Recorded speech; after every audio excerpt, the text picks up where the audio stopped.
Catharsis. Or catharsis, I would probably experience some of that by just impersonating or went through something like that.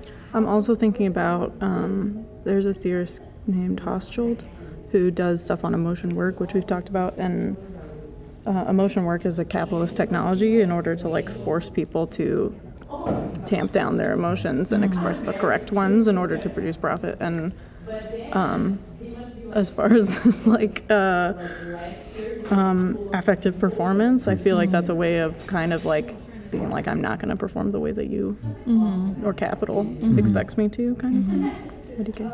I mean, this isn't a particularly well-formed thought, but I've always thought anger was a little bit underrated, for lack of a better way of putting this. Not, frankly, that anger is a positive emotion, because it's not, but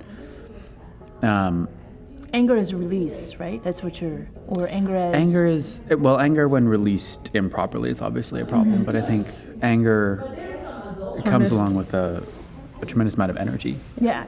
And if you can harness that energy, and if you can, and I see it sometimes as the antonym to resignation. Because when you're resigned, I mean, obviously you can frame this in other ways as well, but particularly now, in a weird way, I'd prefer to see people who are angry or people who are actively demonstrating how this affects them.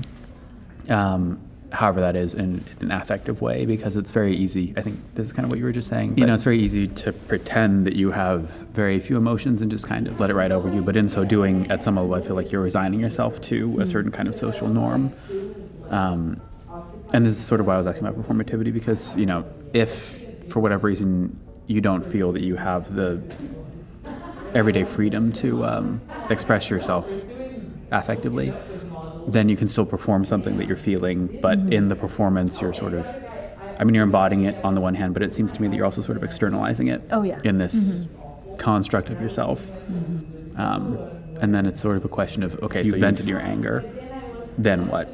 And I think that's the other sort of problematic part of this, is that, anger is energy, obviously, and you can let it go. Or I think you can slowly kind of hang on to it in a way that you channel into productive action in one way, shape, or form. I don't know, does that make sense?